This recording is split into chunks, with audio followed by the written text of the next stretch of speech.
Arquímedes y de la tragedia de Esquilo, y vamos a hablar de la comedia de Edipo. Loana, Agustín, Natalia y Val. ¿Estamos? Hoy les trajimos para compartir con ustedes, en comparación vamos a trabajar dos obras literarias que son Aristófanes de Lisístrata, Esquilo, las Euménides. Antes de pasar a comparar, el siguiente, no, la otra, antes de pasar a comparar y meternos de lleno dentro del desarrollo de cada obra, tenemos que contextualizarnos y saber dónde estamos, en qué tiempo y en qué espacio. Nosotros nos centramos acá en Grecia, Atenas, aproximadamente en el siglo V. Bien, siguiente. Ahí está. Y antes de desarrollar cada punto y cada comparación, tenemos que traer a colación a Aristóteles, porque cada punto que hemos desarrollado lo basamos en la poética de Aristóteles. Él obviamente va a desarrollar muchísimo y tiene cantidad de cosas para ver, pero como tenemos poco tiempo, destacamos solamente algunas cositas que nos pareció importante. Comedia y tragedia. Bueno, la tragedia se situó en el siglo V. ¿Por qué dice? No importa, no importa. Sí. Se entiende. Bien, y él va a dar características. Bueno, la tragedia, lo principal de la tragedia, lo que quería mostrar, son limitaciones de la vida humana, son una de las características de la tragedia. Los principales autores de la tragedia los teníamos a Esquilo, a Sófocles y a Eurípides. Sí. Como decíamos, hoy haciendo alusión a Aristóteles, que decía que la tragedia era una mémesis, decía él, porque eran situaciones, imitaciones de la vida real, imitaciones que habían. ¿Qué? Perdón, no escuché. Mímesis. Mímesis. Las imitaciones de hechos que habían pasado a la vida real. Bien, y mientras tanto, la comedia también era imitación de la vida real, pero ya no era como la tragedia que imitaba las cosas buenas, sino más bien era cualidades visibles de las personas comunes, de las personas de clase baja, el borracho, estaba el avaro, el viejo verde, o sea, era como que destacaba los defectos. En la comedia nueva, que es la de Claro. Menandro, la comedia vieja, que es la de Aristófanes, como dijo, ustedes lo dijeron, apunta más a lo político. Sí, no me saques las palabras. ¿Le sacaste el guía? Sí. Aprobado. Bien, ¿qué más? Bueno, de la comedia, como decir, que tenía una introducción. De la tragedia, perdón, podemos decir que tenía una introducción, un nudo y un desenlace, se podría decir. Y siempre tenía el final, era algo coherente, que tenía cohesión.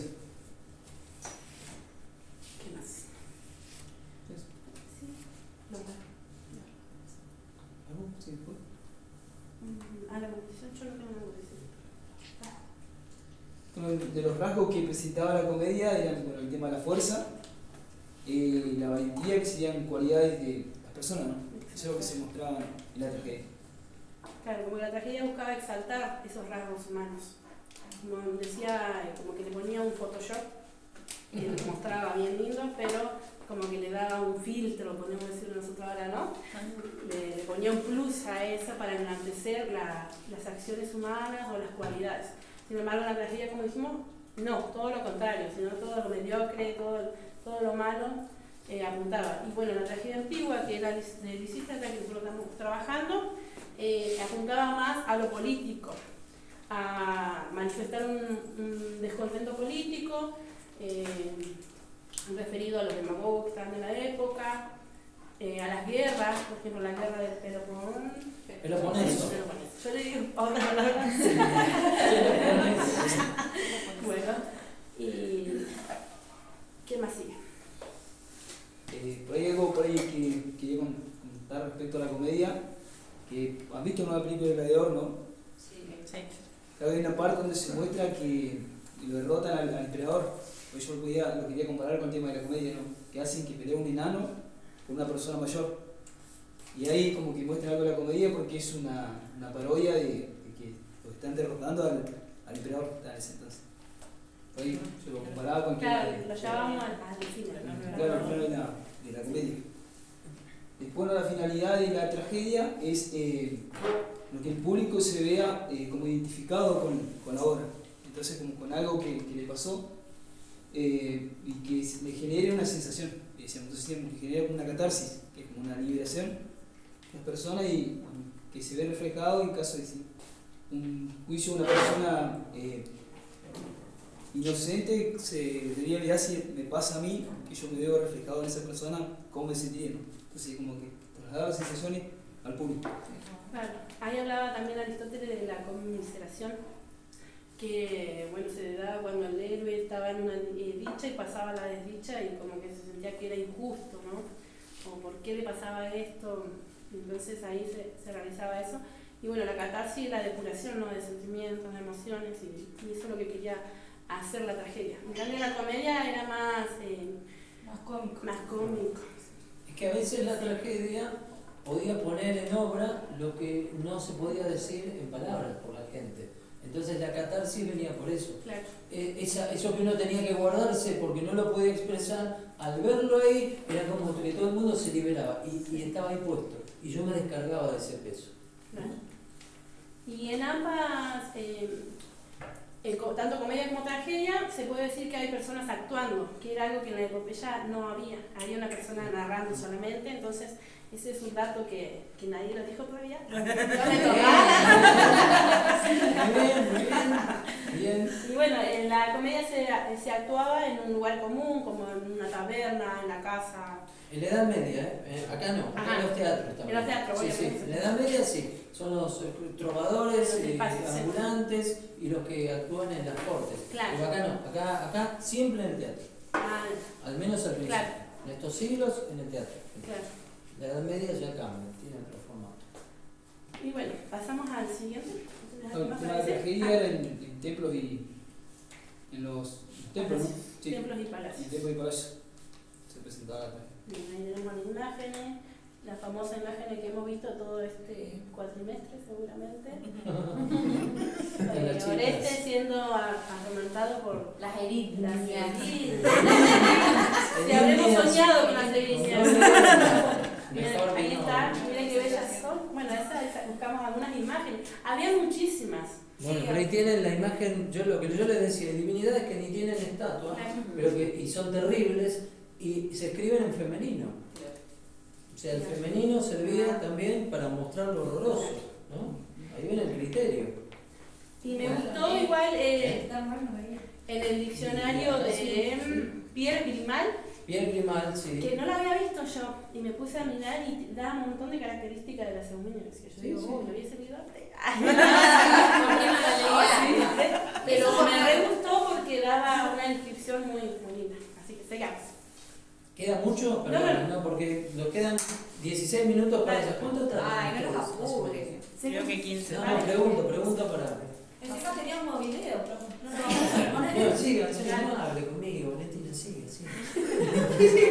Característica de Oreste.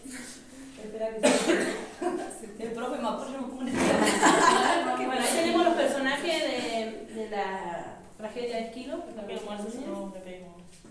Pusimos alguna así como un collar que hicimos de fotos. para representar a cada uno. ¿Sí ya? Estaba mirando. No, sigan. Miro rápido. Y bueno, acá tenemos a Apolo en el templo, Ay, qué bonito. con el cuchillo todavía en la mano. Oreste. Después de matar a su de madre. Apolo. Y Bueno, acá empezaba la. Lisístrata. Y ahí comienzan a hablar ustedes, chicos. Para entrar en contexto, con Lisístrata, esto se basa en la guerra mediante la guerra del Peloponeso. Lisístrata era una mujer ateniense la cual empieza a convocar a mujeres de Atenas y una de Esparta, porque estaban cansadas de la guerra y de que los maridos se vayan y las dejen solas, y aparte de eso se lleven a sus hijos también. Entonces las convoca, pero no da resultado, no da el resultado que esperaba al principio, pero la segunda vez sí. Las mujeres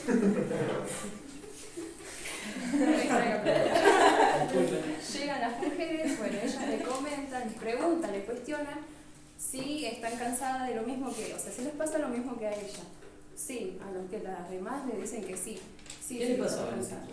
Estaba cansada de que los hombres se fueran a la guerra y que ellas quedaran solas generalmente, porque también tenían sus necesidades. Y bueno, la mayoría le dijeron lo mismo, que sí, pero no estaban muy convencidas de que cuando Lisístrata les comenta el plan que tenía, de que ellas se resistieran también. ¿Resistirse a qué? A no tener relaciones, claro. De que los hombres vuelvan, de sentirse, no sé, cansados. Claro, como que querían hacer la huelga de que cuando sus maridos lleguen, ella, bueno, como decía una de las compañeras, creo que fue, no sé si Mariana o Alejandra, de que bueno, que lo esperaban con, no sé, con vestidos o de diferentes maneras, digamos, como para atraerlos a ellos, y ella resistirse a no querer tener relaciones sexuales con su pareja. Era más que nada para marcar eso. Exacto. Eso Está era. bien. Sí. Porque cada vez que venían de la guerra siempre querían tener sexo y era como... Sí, solamente un largo viaje de meses. Sí. Y pensando que ella también tenía sus necesidades, pero bueno, como pusieron en hacer esa huelga, digamos, tenían que también ella aguantarse. Era entre ambos. Sí, Claro. no se aguantaban, porque había esclavos, había vecinos, había... No sé. Y ahí lo dejamos. Eso ya ahí lo prohibido. Pero un punto importante es que terminan convenciéndose de hacer eso, sobre todo gracias a esta mujer espartana, que era importante el apoyo de ella a Lisístrata, ya que se iban a aliar, se aliaban. Bueno, planearon, hicieron lo mismo, esperaron a que los hombres volvieran de la guerra y hicieron su cometido, su plan. Triunfaron, ¿no? Triunfaron, sí, Triunfaron sí, haciendo eso. Entonces Aristófanes lo que acá quería mostrar era hacer, frenar la guerra, pero tipo hacer un llamado a la paz, pero a través de la huelga de sexo. Sí, y ojo, como dijeron ellas, no es una cuestión sexual, sino que daría un tema muy livianito, inclusive para esa época. Hay una fuerte razón política que está manifestada en la toma de la Acrópolis, que es donde está el tesoro de Atenas. Al retener los fondos es como que vos le digas a tu hijo, no te doy más plata para los fines de semana, y el tipo ¿qué hace? No tiene plata para salir, no había plata para construir barcos, para equiparlos, para mandarlos a la guerra. Entonces no es nada más que una cuestión sexual, sino que darían esa pavada de que las mujeres únicamente su poder está basado en su sexo, en su dar o no dar el sexo al hombre, y no es así. Acá hay una cuestión de fondo que es mucho más importante y más poderosa, que es lo de siempre, sacarle la lista al otro. Cobra multas y vas a ver que se terminan rápido los delitos. No metas preso a nadie, cobra multas. Bueno, me quito todo lo que iba a decir. Pero decir igual. No, dijo, Lisístrata ya tenía planeado, mandaba un grupo de ancianas a tomar la Acrópolis. ¿Qué iba a decir eso? Bueno, sí, ya tenía todo planeado Lisístrata. Mandó un grupo de ancianas a tomar la Acrópolis, que significa la ciudad alta, donde estaban todas las riquezas del Estado. No mandó a un grupo de ancianos, fue un grupo de mujeres, ya estaba dentro de la Acrópolis, y los viejos, que eran los que representaban el pensamiento arcaico, prendieron fuego delante de la Acrópolis para asfixiar a las mujeres u obligarlas a salir. Eso lo dijeron ellas. Entonces, ¿qué hacen las mujeres? Van con balde de agua a apagar el fuego, y en el medio se arma una batalla de balazos de agua contra las tumbas vivientes, como le dicen a los viejos, ¿no? Ese oxímoron, tumbas vivientes, y triunfan las mujeres. ganan la guerra de los baldazos de agua y apagan el fuego, que es parte de la comedia, esa ridiculez de los baldes de agua, ¿no? Vale. Se había colgado la... Ahí está, sí, sí. Bueno, yo iba... ¿Puedo poner ya? Porque... Bueno, yo iba a comentar igual más o menos de qué se trataba la tragedia, ¿no? La tragedia, bueno, fue en Atenas, comenzó, bueno, con la Pitia, digamos, cuando ella salió y se salió, digamos, por el templo de Delfos y se encontró, bueno, con Orestes, que estaba, digamos, todo ensangrentado, digamos, por haber matado a su madre. Y bueno, y se encontró con que vio a las Sirinis que estaban rodeándolo, digamos, dormidas. Bueno, como sabemos, la madre de... Mira, me puse nerviosa. Está bien. Tranquilo, espera. No pasa nada nunca, chicas. Bueno, la tragedia sería de que Apolo manda a Orestes a vengar la muerte de su padre Agamenón. Como sabemos, Orestes se resistió a hacer eso, no quería él, pero bueno, porque él sabía, digamos, lo que le iba a suceder, ¿no? Ya sabía bien cómo era todo. Entonces, bueno, Apolo, en cierta forma le hizo una promesa como que no lo iba a dejar solo. Entonces, bueno, él fue y mató a su madre y hizo justicia con mano propia, digamos, por la muerte de su padre. Después fue como que las siriñas seguían lo que sería la desgracia y hacían justicia. Ella, bueno, lo siguieron a él porque, bueno, Apolo lo había ordenado a que se vaya a Atenas, a abrazarse con la estatua, ¿no? Sí. Y bueno, y ahí fue cuando las siriñas no lo dejaron solo, digamos, y los acompañaron hasta allá. Después empezó como el tema del juicio, donde no todos los apoyaron, digamos, pero Apolo llegó a un acuerdo con, no me sale el nombre de la jueza, Atenea, llegaron a un acuerdo de decirle a las siriñas, ¿no?, que lo dejaran tranquilo a Orestes y diciéndole, bueno, que le iban a hacer un santuario, que iban a hacer una sede libre de pena y dolor y más que nada, digamos, contextualizándose, sino lo que sería la tragedia en sí.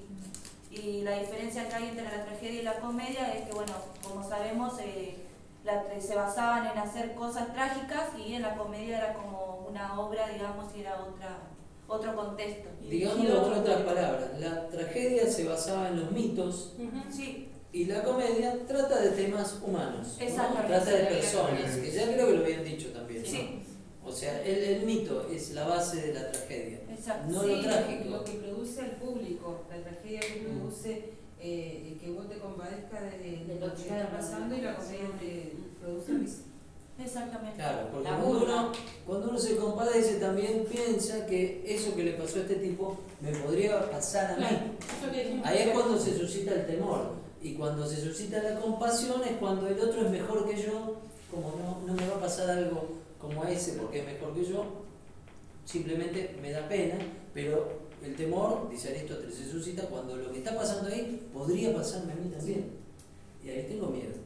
Sí, también lo manda, no olvidé de decir un dato que lo manda Hermes, lo manda el hermano a que lo acompañe, o sea, que lo vaya protegiendo y acompañando a lo que sería Apolo hasta llegar a Atenas. Pero bueno, creo que él tenía una duda yo si Hermes era el mensajero o era al revés. Hermes es un mensajero de Zeus. Y Apolo cumple su promesa porque está consolidándose como el dios fundamental de Atenas. Claro. Apolo ya va a pasar a ser el dios patrono de Atenas y de toda el Ática. Y bueno, el trama de la tragedia igual es que Orestes no le queda otra, matar a su madre Debe obedecer a Dios. o obedecer. Tiene que Porque obedecer si no a Dios. cualquiera de los dos Estaba todo mal, sí, tenía que vengar a su padre, Sí. pero era un horror matar a su madre. Claro. Por lo tanto, cuando mata a la madre, las erinias es como que se activan, se despiertan Sí. y van a acosarlo Sí, para matarlo. Pero si no mataba a la madre, los dioses también iban a... Apolo Sí, y lo Zeus. mismo. Apolo hablaba por Zeus. La Sí, palabra de ajá. Apolo es la palabra de Zeus. Tal cual. ¿Listo? Sí, teníamos unos videos, pero no vamos se va el ya. tiempo. No vamos a llegar, pero eso quiero que me los den. Yo me los llevo.